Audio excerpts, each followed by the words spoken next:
ভাই বোনেরা ও কচিকাঁচা সোনামণিগণ, ভবতারণ সেবা সংঘ মাদারীপুর শাখা কর্তৃক আয়োজিত ভাগবত পাঠের আয়োজন করা হয়েছে।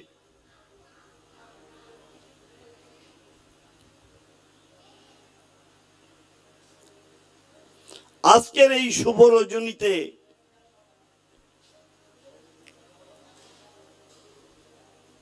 আমি শ্রেণী মতো সকলকে জানাচ্ছি শুভেচ্ছা, অভিনন্দন, আশীর্বাদ ও ভালোবাসা।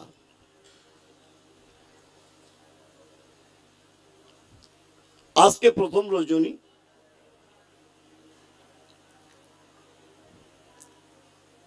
আজকে শুধু আমি ভাগবতের পরিচয় নিয়ে আলোচনা করব।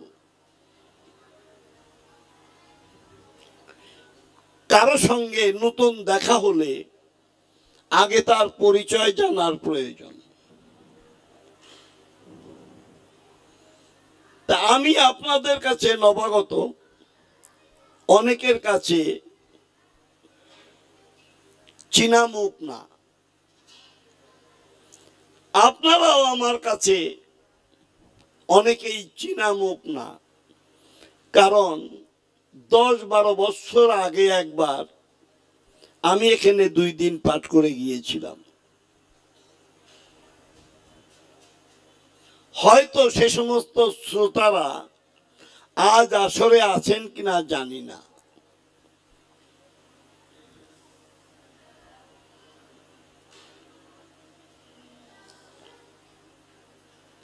ভাগবতকে জিজ্ঞেস করি, হে ভাগবত, তুমি যে আমাদের কাছে এসেছ, তুমি কে? একটু পরিচয় দাও। ভাগবতের হয়ে আমি আবার আপনাদের কাছে পরিচয় দিতে যাচ্ছি। যদিও শ্রীমদ্ ভাগবত একটি দুর্বোধ্য গ্রন্থ, দুর্গেয় গ্রন্থ, 12 স্কন্ধ, 18,000 শ্লোক। একটি শ্লোকের ব্যাখ্যা করতে গেলেই সেই শ্লোকের অর্থ আছে, আবিধানিক ব্যাখ্যা আছে, আছে দর্শন, আছে বিজ্ঞান এবং আছে লোক শিক্ষা।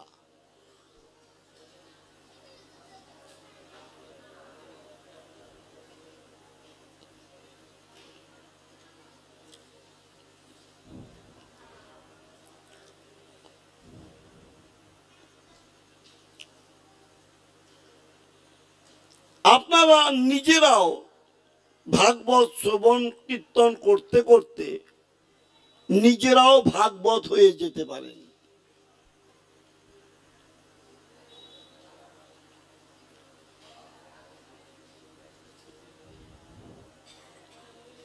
ভাগবত কারা? ইংরেজিতে একটা কথা আছে, রিলিজিয়ান অফ এ জেন্টলম্যান। ধর্মটা ভদ্রলোকের জন্য।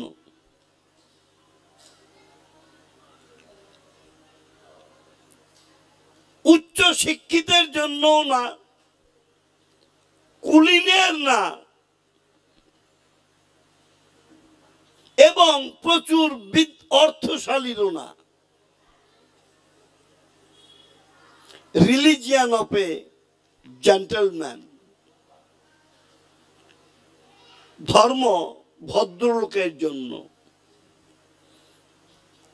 তাই ভদ্রলোক হতে গেলে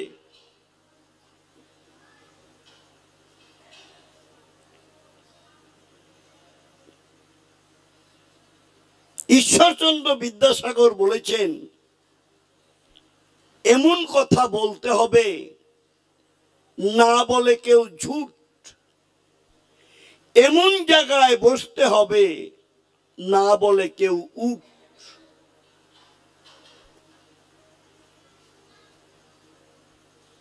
ভাগবত ভাগবতের জায়গায় আছেন, বক্তা বক্তার জায়গায় আছেন, শ্রোতারা শ্রোতাদের জায়গায় আছেন।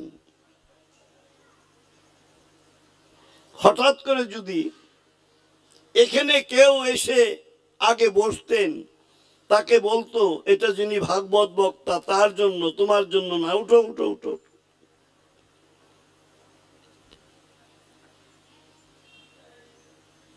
সেই জন্য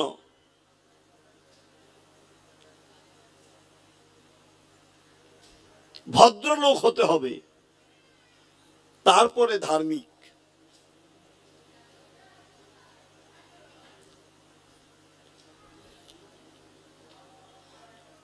ভাগবত পূর্বে বললাম একটি দুর্বোধ্য গ্রন্থ,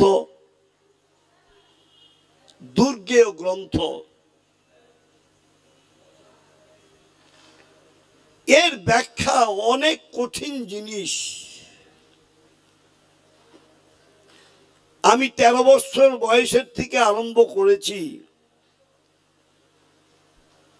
72 বছর বয়সেও আজও গ্রন্থ দেখতে হয়।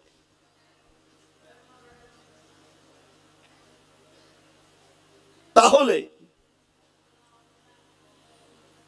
সেই ভাগবত সম্বন্ধে কিছু বলতে গেলে এখনো ভয় হয়।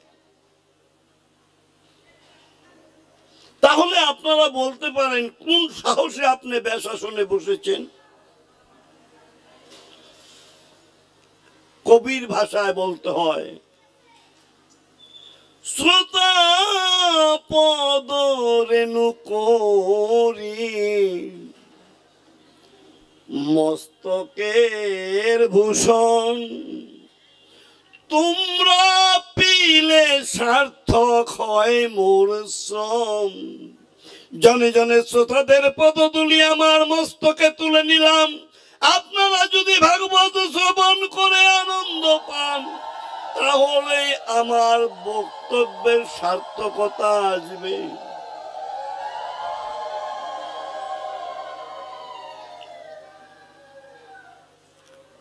ভাগবতকে প্রশ্ন করলাম, তুমি কে? ভাগবত উত্তর দিচ্ছেন, নিগম কল্পতরু গলিত ফলম সুকমুখাদমৃতম ধ্রুব সংযুতম পিবতু ভাগবতম রসমালয়ং রুহুমুহু রসিক ভুবি ভাবুকা। নিগম কল্পতরু কাকে বলা হচ্ছে? বেদ বৃক্ষকে। নিগম কল্পতরু গলিত ফলম। ভাগবত বললেন, আমি বেদ বৃক্ষের গলিত ফল। একটা বৃক্ষ তার মূলের থেকে রস সংগ্রহ করে উপরে দিয়ে দেয়। কিসের জন্য? ফল বা ফুল তাকে সমৃদ্ধ করার জন্য।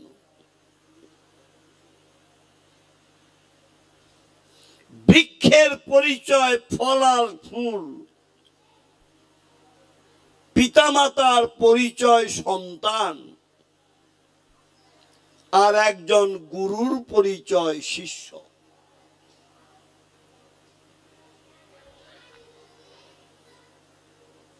কাটাহেরি ক্ষান্ত কেন কমল তুলিতে,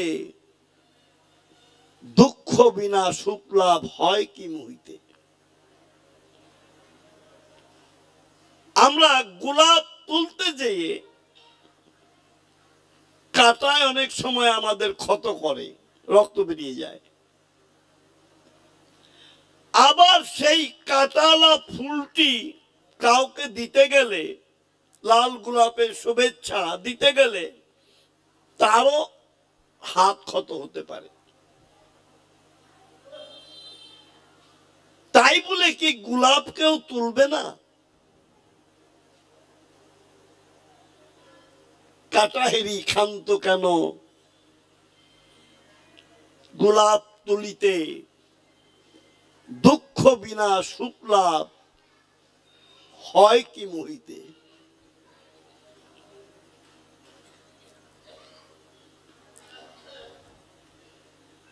যে গানে বিরহ নাই সে গানে আনন্দ নাই, যে জীবনে ব্যথা নাই সে জীবনটা সুন্দর হতে পারে না। স্বর্ণকার সোনা কিনে তার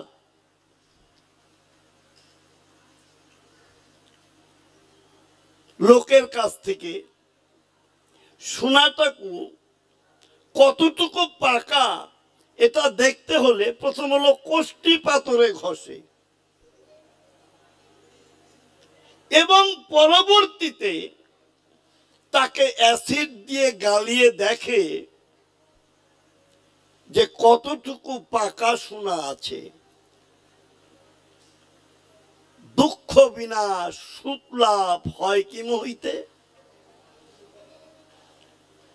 ভগবানও তদ্রূপ তার প্রিয় ভক্তকে দুঃখ দিয়ে তাকে অ্যাসিডের মতো পুড়িয়ে পাকা করে তারপরে নিজে গ্রহণ করেন।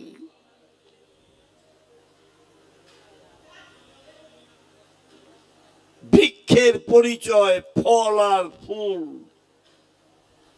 পিতামাতার পরিচয় তার সন্তান। এক বৈষ্ণব পারে সে জগৎ তারিতে।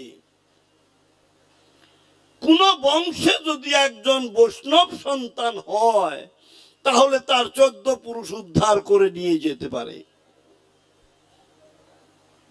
পিতামাতার পরিচয় সন্তান, তেমনি একজন গুরুর পরিচয় শিষ্য। আজকে নন্দসা বা আরো যারা আছে তারা যদি আমার শিষ্য না হতো তাহলে আজকে কিন্তু আপনাদের কাছে আমি এসে ভাগবত বলতে পারতাম না। যদি নন্দসা খারাপ লোক হয় তাহলে যায় কেড়ে নন্দসার গুরুদেব,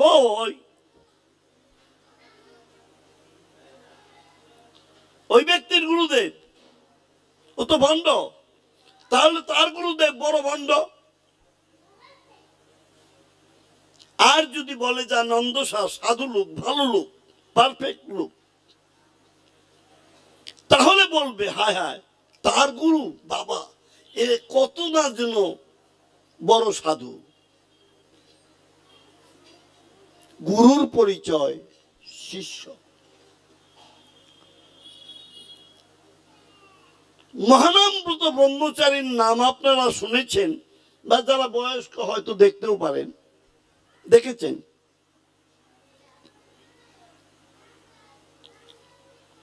তার গুরুদেবের নাম মতিচ্ছন্ন মহেন্দ্র।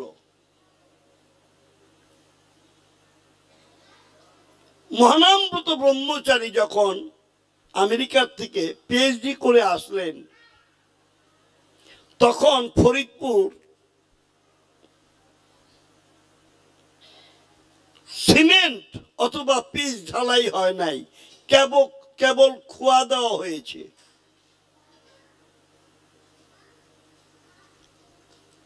মহানামৃত ব্রহ্মচারী এসেছেন, তিনি পিএইচডি করে, গুরুদেবের তো গর্বের কথা।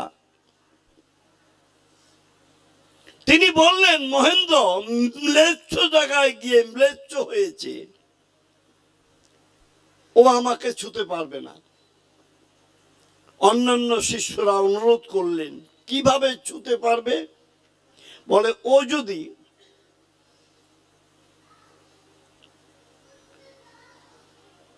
গড়িয়ে আমার কাছে আসতে পারে তাহলে ওকে আমি গ্রহণ করতে পারি। খোয়ার মধ্য দিয়ে মহানামৃত ব্রহ্মচারী, আমরা আদর্শ লিপিতে পড়েছি গুরু বাক্য শিরোধার্য। গুরু বাক্য করেছেন, তাই খোয়ার উপর দিয়েই গড়াতে গড়াতে গুরুদেবের কাছে পৌঁছে গেলেন। গুরুদেব দুই চক্ষের জল ছেড়ে মহানামৃত ব্রহ্মচারীকে জড়িয়ে ধরলেন। ওরে না, তুই ম্লেচ্ছ হোস নাই, তুই আমার আদর্শ শিষ্য।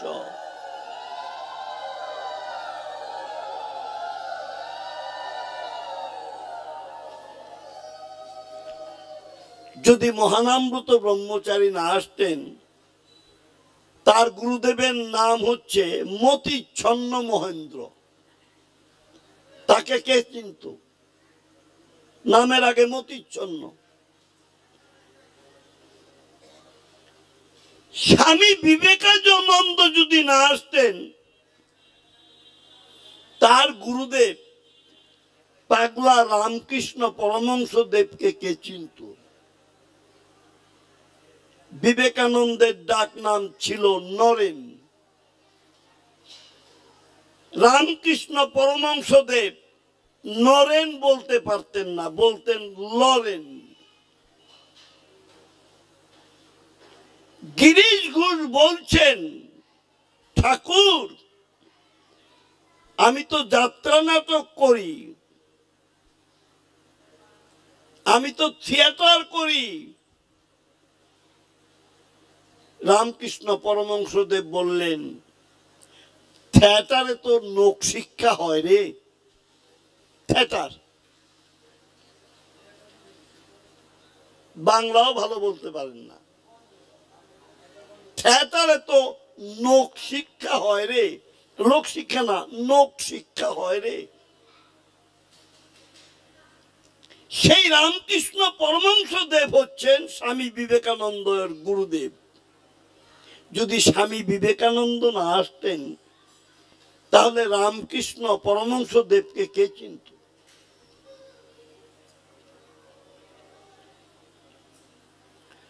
যদি মহাপ্রভু না আসতেন,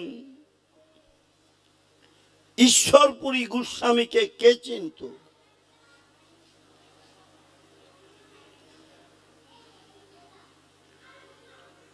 যদি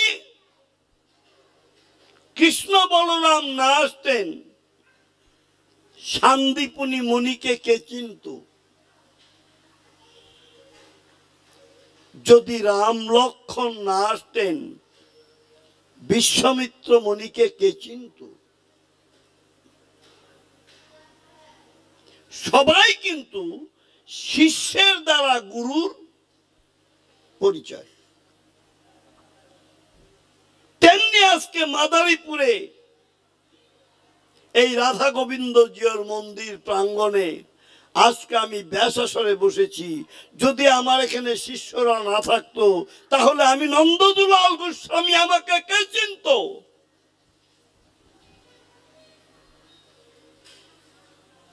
বৃক্ষের পরিচয় ফল আর ফুল, পিতামাতার পরিচয় সন্তান, তেমনি একজন গুরুর পরিচয় তার শিষ্য।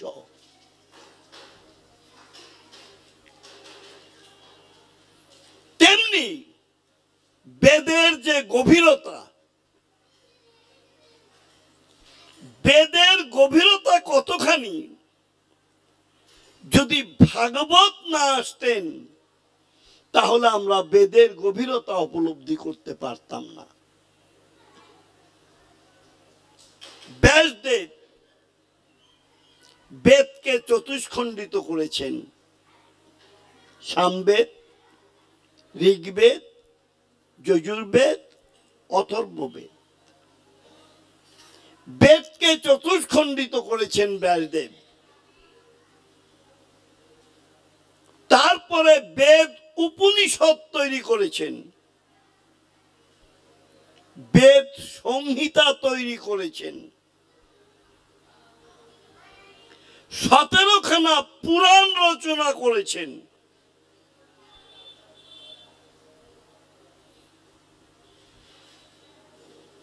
ভারতের ইতিহাস মহাভারত রচনা করেছেন।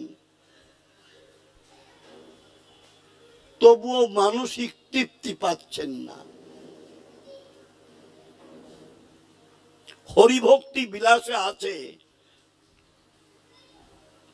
যদি গোপন জায়গায়ও ব্যাধি হয় ডাক্তারের পরামর্শ নাও। তেমনি অন্তরের অন্তঃস্থলে কোন যদি মনের কষ্ট হয় তাহলে গুরুর কাছে বলো, গুরু শাস্ত্র বাক্য দ্বারা তোমার মনের কষ্ট দূর করে দিবেন।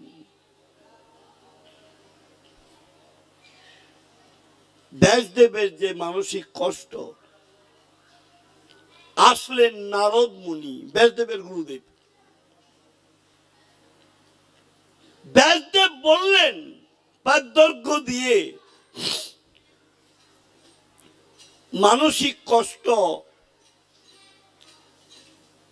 আমার দূর হচ্ছে না। নারদ মুনি বললেন, তুমি জগৎকে অমূল্য সম্পদ দিয়েছ,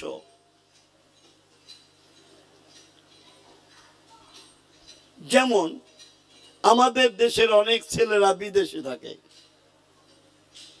রোজগার করে স্ত্রীর জন্য একটা 10 ভরির চকলেট নিয়ে এসেছে বা একটা ফাইল নিয়ে এসেছে। স্ত্রী স্বামীর জন্য রান্না বান্না করছে। শুনো, দেখো আমার প্রথম উপার্জনের অর্থ দিয়ে তোমার জন্য কি এনেছি। স্ত্রী বলছে রেখে দাও, পরে দেখবো। আকর্ষণ নাই। স্বামীর মনে খুব কষ্ট হলো। 10 ভরির একটা চকলেট অথবা একটা ফাইল 10 ভরির আনলাম, আর আমার স্ত্রীর দেখারই আগ্রহ নাই। তখন সঙ্গে সঙ্গে চলে গেল এক স্বর্ণকারের দোকানে। ভাই, ক্যাটালগটা বাইর করো, নতুন মডেলের যে সমস্ত অর্নামেন্ট আছে আমাকে একটু দেখাও। তাকে দেখানো হলো। সঙ্গে সঙ্গে ওই চকলেটটি স্বর্ণকারের কাছে দিয়ে বলছে 7 দিনের মধ্যে হাতে কানে গলায় বানিয়ে দিবে। ঠিক 7 দিনের ওই একটি সময়, যে সময় স্ত্রী রান্না বান্না করছিল, সে সময় অর্নামেন্ট নিয়ে এসে স্ত্রীকে বলছে, শুনছো, আমি তোমার জন্য নিউ মডেলের অর্নামেন্ট তৈরি করে এনেছি। তাড়াতাড়ি হাত ধুয়ে এসে বলছে, দেখি দেখি কেমন।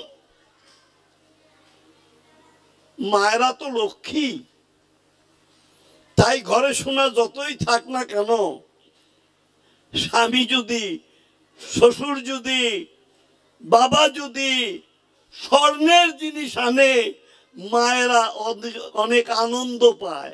কারণ মায়েরা যে লক্ষ্মী, সোনা গয়না দেখলে তাদের আনন্দে আর ধরে না। স্ত্রী আনন্দ ভরে এসেছে, দেখে এত খুশি হয়েছে, শ্বশুরে বলছে বাবা, শাশুড়িকে বলছে মা, কাকা কাকি প্রতিবেশীদের ডাকছে, দাদা দিদি তোমরা দেখে যাও আমার স্বামী কি সুন্দর অর্নামেন্ট তৈরি করে এনেছে। তার বুক ভরা আনন্দ অর্নামেন্ট দেখে।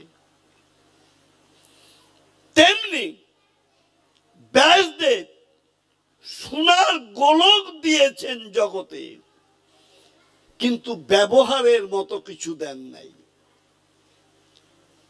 নারদ মুনি বললেন, যাতে মানুষ ব্যবহার করতে পারে সেই জিনিস দাও। সেই জিনিস কি? শ্রীমৎ ভাগবতম। তুমি ভাগবত দাও। আমি বাংলাদেশ, ভারত, নেপাল, ভুটান 4টা রাষ্ট্রে ভাগবত পাঠ করি। কেউ কোনো সময় বলে না বেদের থেকে বলেন, সংহিতার থেকে বলেন, উপনিষদ থেকে বলেন, আরো 17খানা পুরাণ আছে তার থেকে বলেন। শুধু ওই যে লেখা শ্রীমৎ ভাগবত পাঠ, হ্যান্ডবিল, পোস্টারিং, মাইকিং, শ্রীমৎ ভাগবত পাঠ। এই ভাগবত পাঠ হচ্ছে আমাদের জীবনের অলংকার। যাহা শ্রবণ মঙ্গলম। নারদ মুনি বললেন, ব্যাসদেব ভাগবত তুমি দাও, যাহা শ্রবণ করলে জীবের মঙ্গল হয়ে যাবে।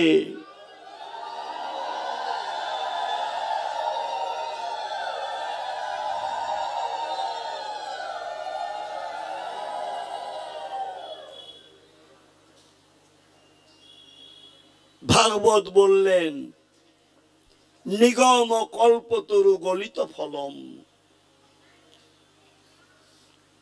আমি বেদ বৃক্ষের গলিত ফল।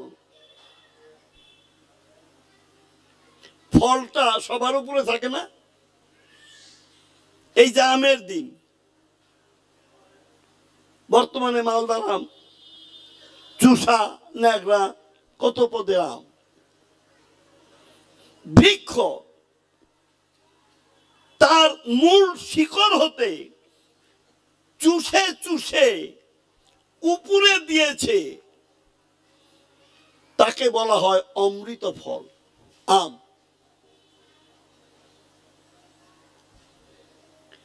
আম যদি মিষ্ট হয় বৃক্ষের তখন আনন্দ হয়। আমরা বুঝি না, কিন্তু বৃক্ষ বুঝে। বৃক্ষ যে কথা বলতে পারে এবং সে যে কথা শুনে, আচার্য জগদীশ চন্দ্র বোস, রারিখাল, মুন্সিগঞ্জ ডিস্ট্রিক্ট, রারিখালে তার বাড়ি ছিল। বাঙালি উদ্ভিদ বৈজ্ঞানিক জগদীশ ঘোষ,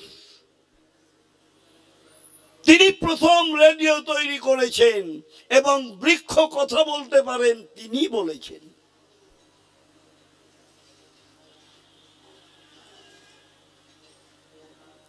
ফলটি বলছে, ভাগবত রূপ ফলটি বলছে, অনেক সময় বাতাস বেশি হলে ফল ঝরে পড়ে যায়। ভাগবত বললেন, যত ঝড়ঝান্তাই আসুক না কেন আমি বৃন্তচ্যুত হই নাই। তাহলে কি কেউ কুটা দিয়ে পেরেছে? ভাগবত বলছেন, না, আমাকে কেউ কুটা দিয়েও পারে নাই। তাহলে তুমি কিভাবে এসেছ? যে এত রস বৃক্ষ আমার মধ্য দিয়েছে, আমি আমাতে রাখতে পারি নাই, আমি উপর থেকে ফেটে গিয়েছি।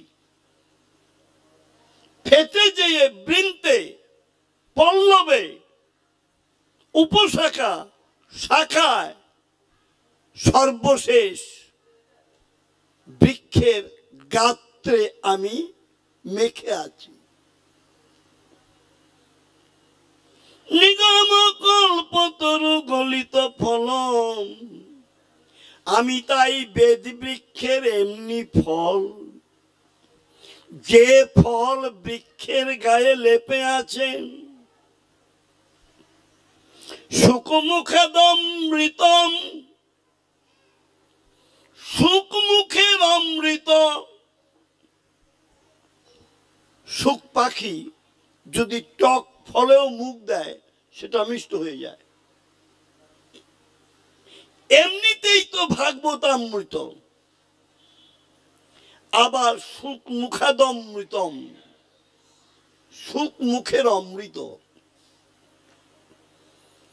কেউ যদি কারো বাড়িতে যেয়ে বলেন, মাগো আমাকে এক গ্লাস জল দিবে, আমি বড় তৃষ্ণার্ত,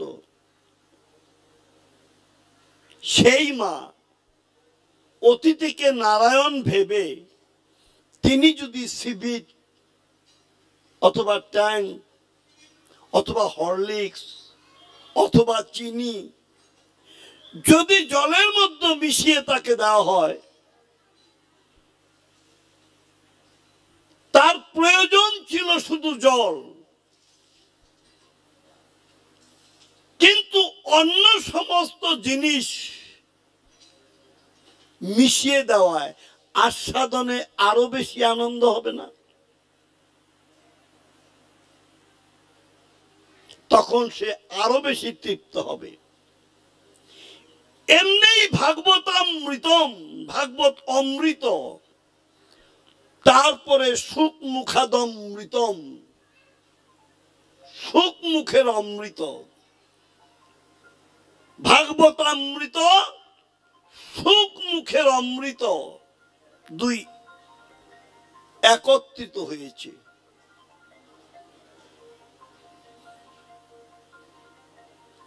পিবতু ভাগবতম,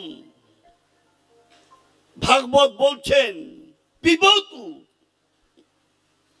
আপনারা আস্বাদন করুন।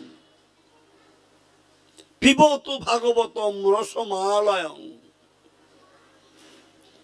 ভাগবত রসমাল গ্রন্থ, ভক্তিরস ভাগবত সার কর অবিরত।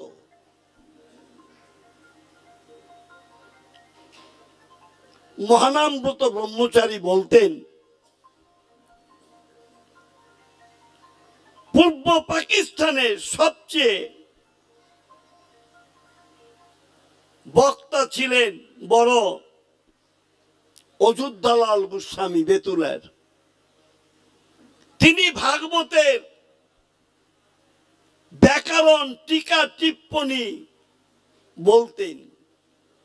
তাই মহানামব্রত ব্রহ্মচারী বলেছেন, যদি ভাগবতের ব্যাখ্যা টিকা টিপ্পনী শুনতে চাও তাহলে অযোধ্যালাল গোস্বামীর পাঠ শুনবে। আর যদি ভাগবত রসবৈষ, যদি রস শুনতে চাও, বেতুলে আরেকজন গুরুদেব ছিলেন প্রাণগোপাল গোস্বামী, সেই প্রাণগোপাল গোস্বামীর পাঠ শুনবে, তার মধ্যে রস আছে। আর যদি লেকচার শুনতে চাও, উনি বলতেন, তাহলে আমার লেকচার শুনবে। সেজন্য ভাগবত রসবৈষ।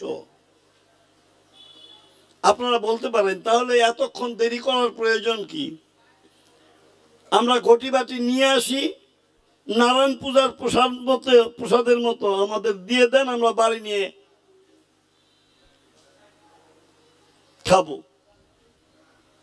পঞ্জিকায় লেখা আছে এবার বিশালা জল, পঞ্জিকা চিপড়ালে এক আধ ফুটা পড়বে? পড়বে না। তেমনি ভাগবত রসবৈষ রসে পরিপূর্ণ, নিংড়িয়ে দিলে আমার ভাগবত খানা ছিঁড়ে যাবে।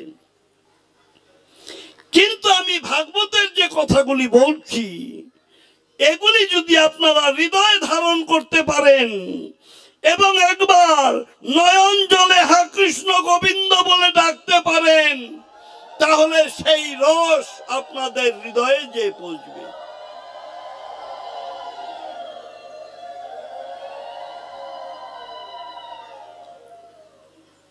পিবতু ভাগবতম রসমালয়ং রুহুমুহু রসিক ভুবি ভাবুকা।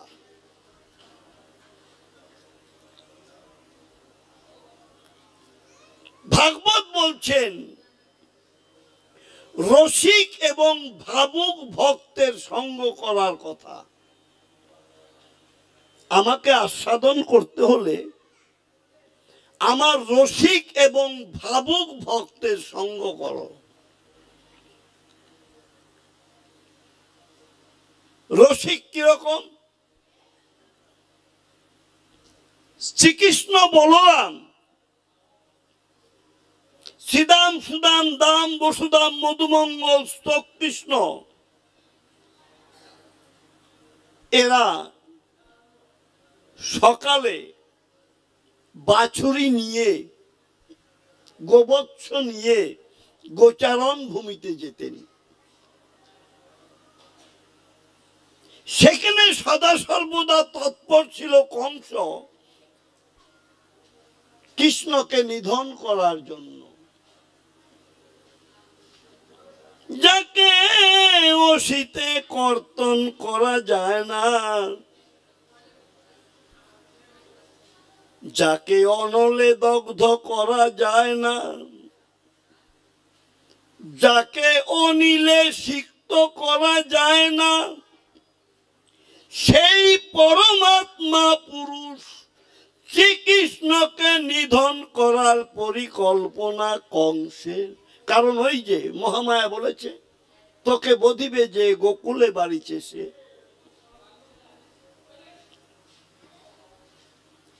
তাই বিভিন্ন সময় বিভিন্ন রাক্ষস রাক্ষসীদের পাঠাচ্ছিল কৃষ্ণকে নিধন করার জন্য।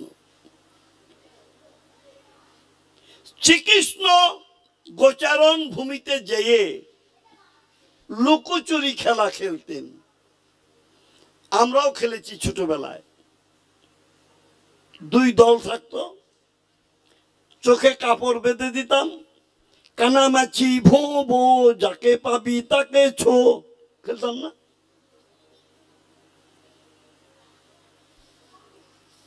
আবার কেউ কেউ পালাতো, কু দিতে হতো, কু দিলে বের করায় সুবিধা হতো। কৃষ্ণের দলে মধুমঙ্গল, বলরামের দলে শ্রীদাম। শ্রীদাম বলরাম সবাই লুকিয়েছে। শ্রীদাম দেখতে কৃষ্ণেরই বরণ, ওইরকমই রং, ওইরকমই হাইট, ওইরকমই বয়স। শ্রীদাম সে পর্বতের গুহার মধ্যে লুকিয়েছে। কংসের চরেরা দেখতে পেয়েছে কৃষ্ণ পর্বতের গুহায় লুকালো। ওই যায় কিরকম রং। তাই কংসের চরেরা বড় একটা পাথর এনে ওই পর্বতের গুহার মুখে দিয়ে রাখলো। এখন বেলা শেষ হয়ে যাচ্ছে, শ্রীকৃষ্ণ তো ডাকছেন, শ্রীদাম শ্রীদাম। শ্রীকৃষ্ণ ডাকছেন, কিন্তু শ্রীদাম শুনতে পাচ্ছেন না। কারণ পর্বতের গুহার মুখে পাথর, পাথর ভেদ করে কৃষ্ণের ডাক ভিতরে প্রবেশ করতে পারছে না। এদিকে শ্রীদামও পাথরের কাছে এসে সরাতে চেষ্টা করছে আর ডাকতে, কৃষ্ণ কৃষ্ণ আমাকে উদ্ধার করো। শ্রীদামের ডাকও কৃষ্ণের কর্ণে পড়ছে না।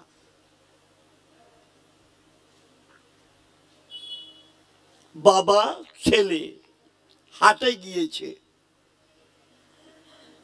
ছোট্ট ছেলে বাবার হাত ধরে হাটে গিয়েছে। বাবার হাত থেকে ফসকে ছেলেটি হারিয়ে গেছে। বাবাও কাঁদছেন, খোকা খোকা। ছেলেও কাঁদছে, বাবা বাবা। কেউ কারো ডাক শুনতে পাচ্ছে না। একজন জ্ঞানী লোক ছেলেটিকে বলছে, তুমি কোন রাস্তা দিয়ে এসেছো? বলে এই রাস্তা দিয়ে। বলে ওই রাস্তার মুখে দাঁড়িয়ে তুমি অপেক্ষায় থাকো আর বাবা বাবা বলে ডাকো। তুমি যেমনি তোমার বাবাকে খুঁজছো, তোমার বাবাও তোমাকে তেমনি ভাবে খুঁজছেন। হাট যখন, বাজার যখন ভেঙে যাবে, তোমাকে না নিয়ে বাবা সে বাড়িতে যাবে না। তাই অপেক্ষায় থাকো। আমাদেরও ভগবানকে ডাকতে হবে, অপেক্ষায় থাকতে হবে। ভগবানও আমাদের না নিয়ে তিনি যাবেন না।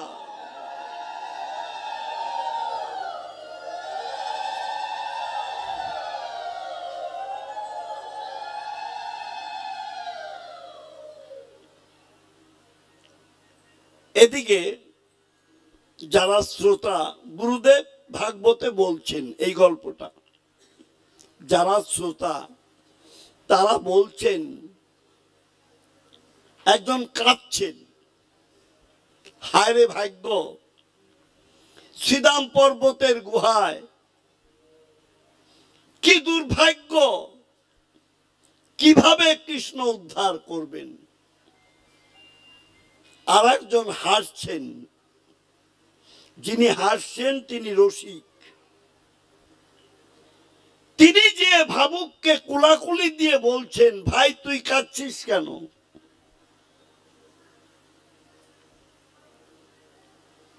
কাঁদতে কাঁদতে বলছে, শ্রীরামের তো বন্ধু কৃষ্ণ উদ্ধার করে নিয়ে আসবে, কিন্তু আমি তো কৃষ্ণের সঙ্গে কেন, কৃষ্ণের ভক্তের সঙ্গে বন্ধুত্ব স্থাপন করতে পারি নাই। আমার উদ্ধারের পথ কি? কে আমাকে উদ্ধার করে নিয়ে যাবে? যিনি হারছেন তিনি ভাবুক, যিনি হারছেন তিনি রসিক, যিনি কাঁদছেন তিনি ভাবুক। শ্রীকৃষ্ণ পর্বতের গুহার মুখ থেকে পাথর সরিয়ে শ্রীরামকে উদ্ধার করে তিনি গোচারণ ভূমি থেকে গৃহে চলে গেলেন। ভাগবত বললেন, ভাগবত দ্বিবিধ, এক ভাগবত ভাগবত শাস্ত্র, আর এক ভাগবত ভক্তি রসপাত্র ভক্ত।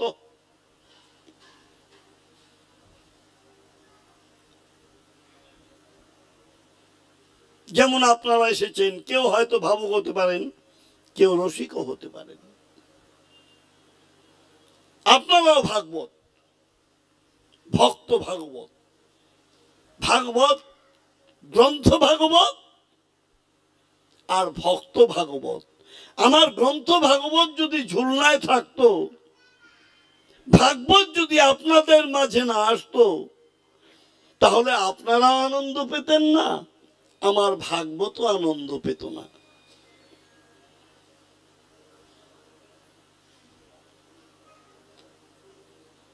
ভাবুক রসিক গেল, এখন ভাবুক ভক্তমাল গ্রন্থের লালাচার্য, আমি লালা বাবুর গল্প বলছি না, কিন্তু লালাচার্য তিনি গুরুদেবের কাছে গেলেন, যে বললেন, গুরুদেব আমাকে দীক্ষা প্রদান করুন। গুরুদেব বললেন, আমার স্রোতে কি তুমি শ্রোতাপন্ন হতে পারবে যে আমি তোমাকে দীক্ষা দেব? আমরা তো দীক্ষা নেই, এক আধ বছর পরে গেলে পরে এসে বলে, বাবা আপনি যে মন্ত্রটা দিয়েছিলেন আমার মনে নাই। বাবা বলেছে হাতের জল শুদ্ধ করতে হবে, কান পরিষ্কার করতে হবে, দেহ পবিত্র করতে হবে, তাই দীক্ষা নিয়েছে, কিন্তু মন্ত্র জপ করে না। গুরুদেব আসলেই শুধু বলে যে আমাকে মন্ত্রটা আবার বলে দিয়ে যান। গুরুদেব বলছেন কিছুই মনে নাই? বলে কয়েকটা কথা মনে আছে আর কয়েকটা কথা মনে নাই। ঠিক আছে, যে কয়টা কথা মনে আছে বলো। বলে না, আপনার কথা কি আপনার কাছে বলা যায়? আপনি সব কয়টা কথা বলে দেন, অর্থাৎ কোনোটাই মনে নাই।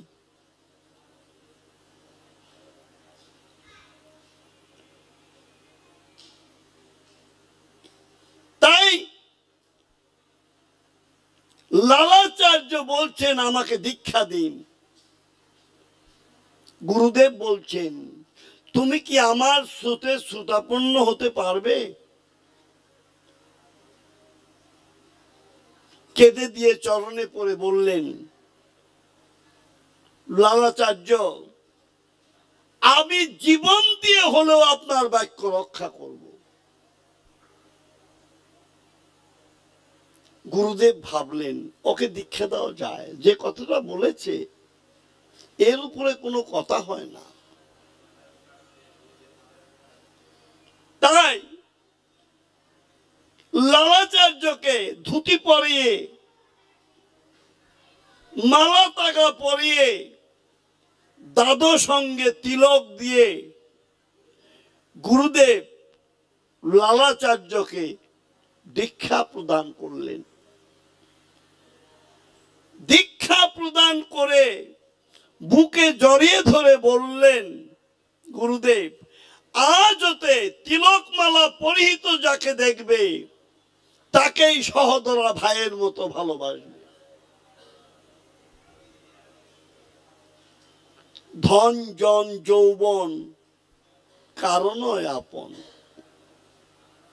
গুরু বাক্য শিরে নিয়ে লালাচার্য ভজন করতে করতে একদিন লালাচার্য দেখছেন নদীর তীর দিয়ে হেঁটে হেঁটে যাচ্ছেন লাঠি ভর করে। দেখছেন জলের মধ্যে একটা মৃতদেহ ভেসে চলছে। তখনও তার গলায় মালা এবং কপালে তিলকের দাগ চিত হয়ে ভেসে চলছে। এটা একেবারে সায়েন্টিফিক। যদি মৃত পুরুষ হয় তাকে যদি জলে ভাসিয়ে দেন সে চিত হয়ে ভেসে যাবে, আর যদি নারী হয় তাহলে সে উপর হয়ে ভেসে যাবে। একেবারে দর্শন এবং সায়েন্স যাই বলেন না কেন পরীক্ষা করে দেখতে পারেন। চিত হয়ে ভেসে চলছে, গলায় মালা, তিলকের দাগ আছে।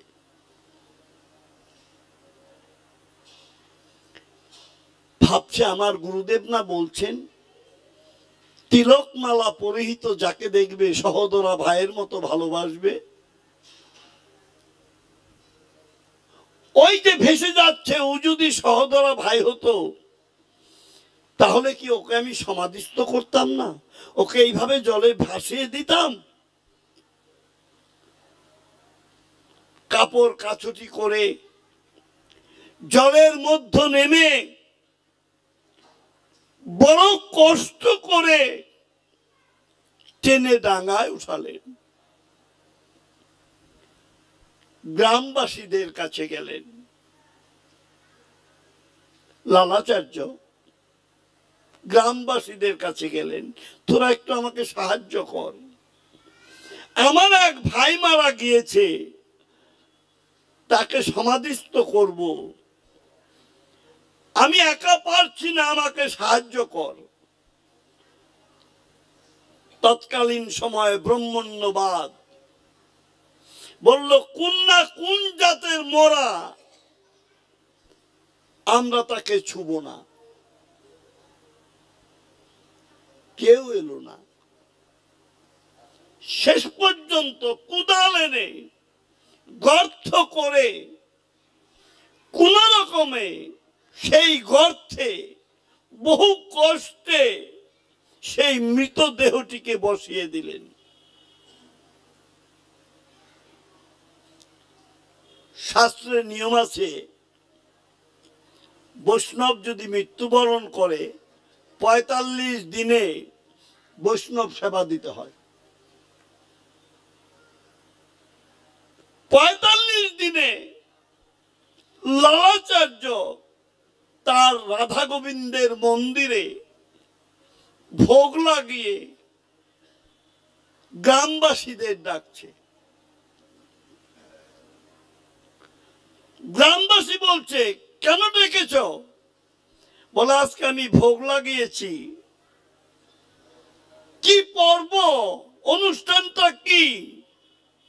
যে ওই যে ভাইটা আমার মারা গিয়েছে, তোরা তো গেলি না সমাধিতে, আজকে আমি ৪৫ দিনে ভোগ লাগিয়েছি, সেই প্রসাদ নিয়ে যা।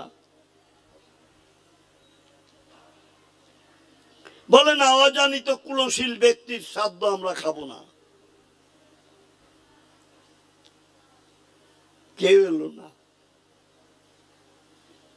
লালাচার্য মন্দিরের বারান্দায় বসে কাঁদতে লাগলো আর বলতে লাগলো, গুরু বাক্য রক্ষা করতে যেয়ে আমি কি আজ সবাইকে হারালাম?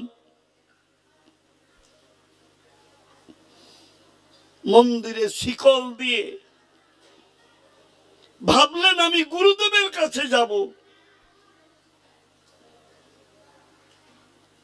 হাঁটতে হাঁটতে গুরুগৃহে চলে গেলেন। উপর হয়ে পড়ে কাঁদতে কাঁদতে গুরুদেবের চরণ ভিজিয়ে বললেন, বাবা, আপনার আদেশ রক্ষা করতে যে আমি সবাইকে হারিয়েছি। গুরুদেব 2 বাহু ধরে বুকে নিয়ে বললেন, লালা রে, সবাইকে হারাস নাই, এখনো আমি বাকি আছি। ভজনের মূল হলো গুরু। হরিভক্তি বিলাসে আছে অগ্রে গুরু পূজা, তারপরে কৃষ্ণ পূজা। কৃষ্ণের প্রসাদের নিবেদিত প্রসাদ গুরুতে অর্পণ। যেহেতু গুরুদেব কৃষ্ণ প্রসাদ ছাড়া গ্রহণ করেন না, তাই কৃষ্ণকে নিবেদন করে তৎপ্রসাদায়াৎ নিবেদয়ামি শ্রী গুরুবে নমঃ, গুরুকে দিতে হয়। তাই সাক্ষাৎ গুরুর কাছে গেলেন। গুরুদেব 2 বাহু ধরে বুকে টেনে নিয়ে বললেন, এখনো তো আমি আছি। লালাচার্য বললেন, আপনি আছেন, যার গুরু আছে তার গোড়া আছে, গৌরা। যার গৌরা আছে তার বৃন্দাবন আছে, যার বৃন্দাবন আছে তার রাধা কৃষ্ণ আছে, তার আর কোনো কিছুর অভাব থাকে নাই।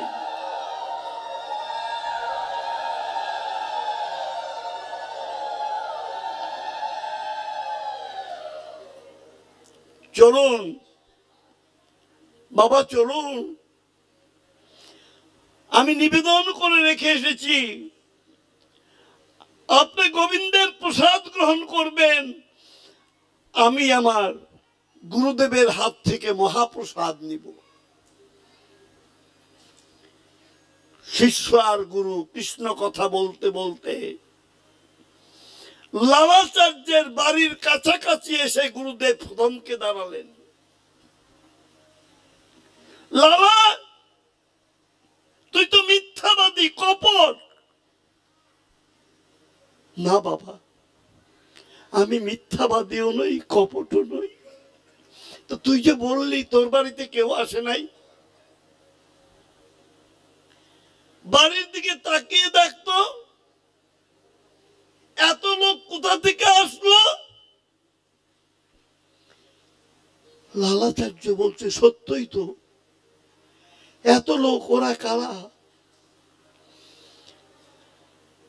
গুরুদেবকে বললেন, বাবা, আমি লোক দেখছি কিন্তু কাউকে তো চিনি না। গুরু ভারী, শিষ্য লঘু, লঘু গুরু। গুরু ভারী, লঘু হালকা।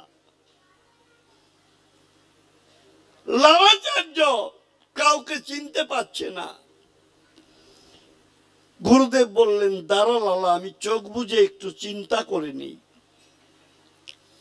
চোখ বুজে বুজে চিন্তা করে দেখলেন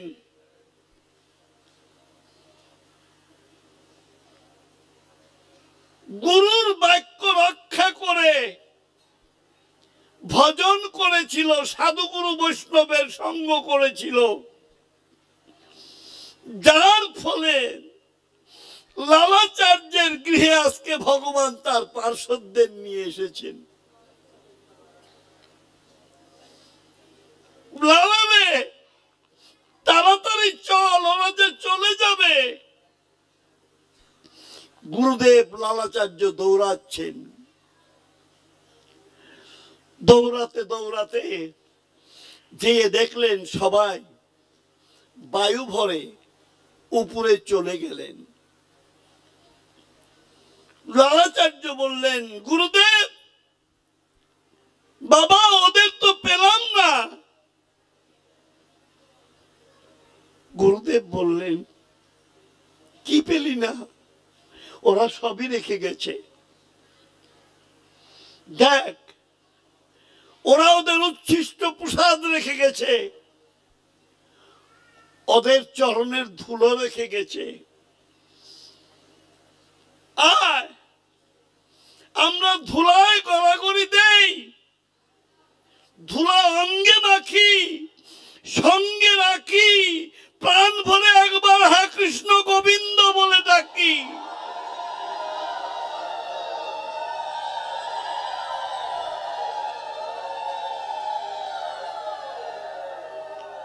ব্রজে যে গড়াগড়ি দিয়ে ব্রজের ধুলি গায়ে মাখো,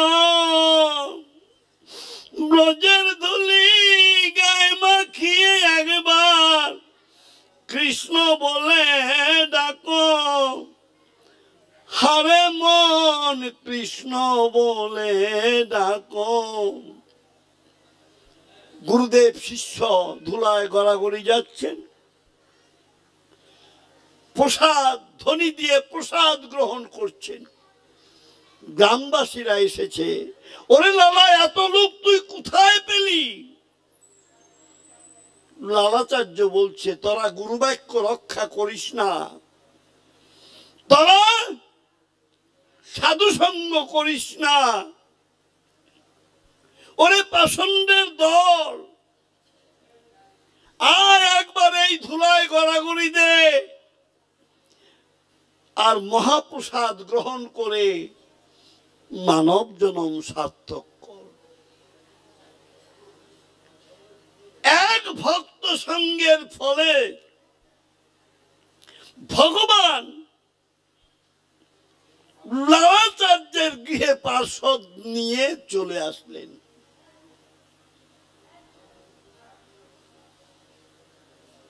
ভ্রমিতে ভ্রমিতে যদি কোনো ভাগ্যবান জীব গুরু বৈষ্ণব কৃপাতে হয় ভক্তিলতা বীজ, মালি হয়ে সেই বীজ করিবে রোপণ, শ্রবণ কীর্তন জল করিবে সেচন।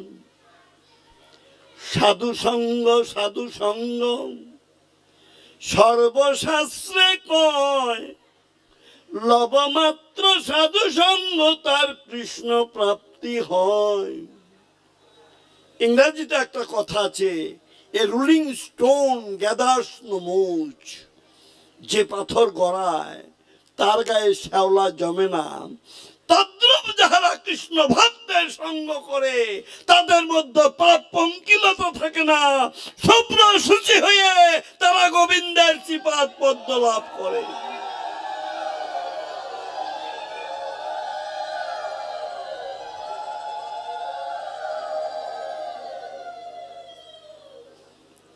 আমার চোখের ডাক্তার দিশা বারাকপুরের অর্ণব দাস আমাকে একদিন বললেন, গুরুদেব বেশি করে সবুজের দিকে তাকিয়ে থাকবেন। কি হবে? বেশি করে সবুজের দিকে তাকিয়ে থাকলে চোখের জ্যোতি বাড়বে।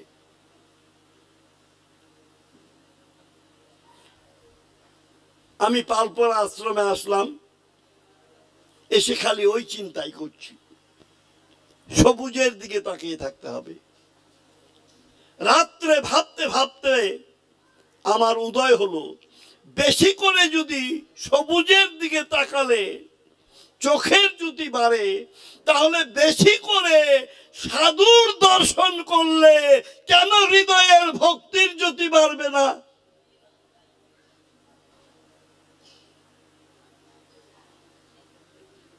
রামকৃষ্ণ পরমহংসদেব বললেন, মানুষ আপন না, অনুকূল ঠাকুর বললেন, মানুষ আপন টাকা পর, যত পারিস মানুষ ধর। মানুষের সঙ্গ করতে হবে। স্বামী বিবেকানন্দ বললেন, বহুরূপে সম্মুখে তোমার ছাড়ি কোথা খুঁজিছে ঈশ্বর, জীবে প্রেম করে যেই জন সেই জন সেবিছে ঈশ্বর।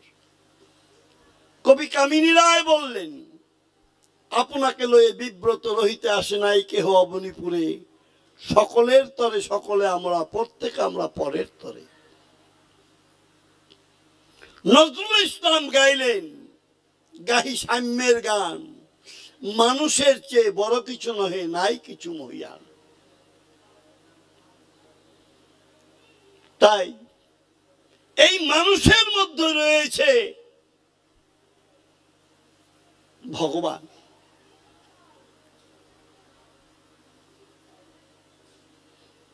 তাই কবি গাইলেন, ভক্ত ছাড়া ভক্তি মিলে না, ইহা জানা আছে, ভক্তি যদি পেতে চাও রে মন, যাও না ভক্তের কাছে, হারে মন যাও না ভক্তের কাছে। ভক্ত ছাড়া ভক্তি মিলে না, ইহা জানা আছে, ভক্তি যদি পেতে চাও রে মন, যাও না ভক্তের কাছে, হারে মন যাও না ভক্তের কাছে। ভক্ত সঙ্গে সংকীর্তনে মজা ওরে মন, ভক্ত ছাড়া মিলবে না সেই প্রেম ভক্তি রতন, হারে মন প্রেম ভক্তি রতন। ভক্ত সঙ্গে সংকীর্তনে মজা ওরে মন, এই ভক্ত ছাড়া মিলবে না সেই প্রেম ভক্তি রতন, হারে মন প্রেম ভক্তি রতন।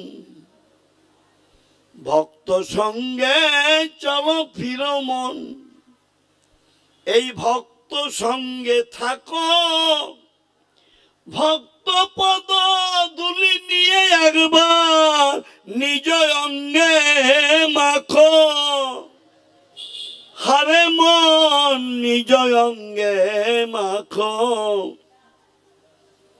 ভক্ত সঙ্গে চলো ফিরো মন, মন তুমি ভক্ত সঙ্গে থাকো, ভক্ত পদ ধুলি নিয়ে একবার নিজ অঙ্গে মাখো, প্রাণ ভরে একবার হা কৃষ্ণ বলে ডাকো।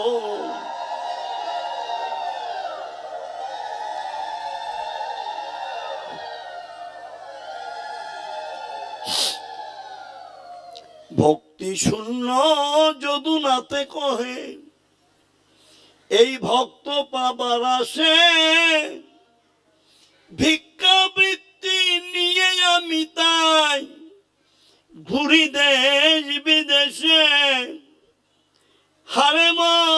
ঘুরি দেশ বিদেশে, ভক্তি শূন্য যদুনাথে বলে এই ভক্ত পাবার আসে,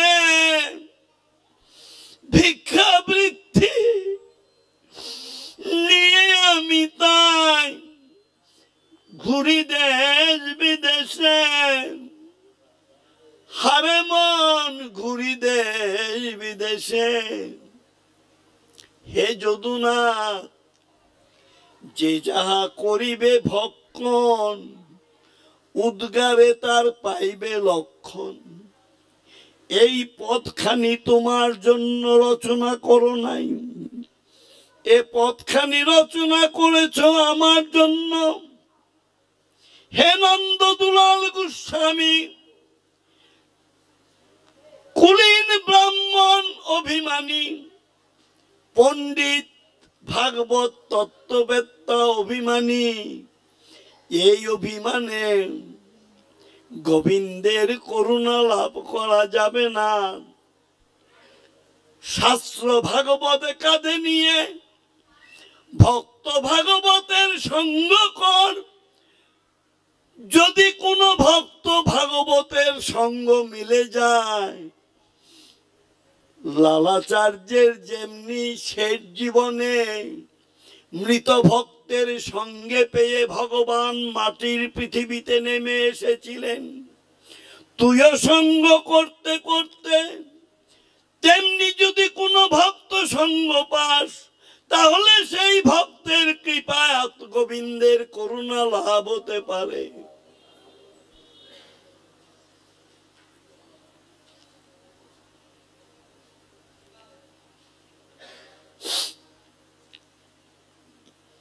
তাহলে ভাগবত দ্বিবিধ, ভক্ত ভাগবত, শাস্ত্র ভাগবত।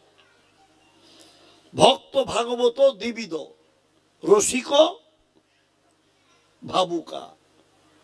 ভাবুক কাঁদে, রসিক হাসে। নিগম কল্পতরু গলিত ফলম, সুখ মুখাদমৃতম, ধ্রুব সংযুতম, পিবত ভাগবতম রসমালয়ং, রঘুমোহ রসিক ভুবি ভাবুকা। ভাগবত বললেন, আমাকে সঙ্গ করতে হলে রসিক এবং ভাবুকের সঙ্গ করতে হবে। শুধু ভক্তমণ্ডলী, মায়েরা আমার, কালকে আরেকটু আর্লিয়ার গৌরচন্দ্রিকাটা হলে একটু পাঠে বেশি সময় দিতে পারবো।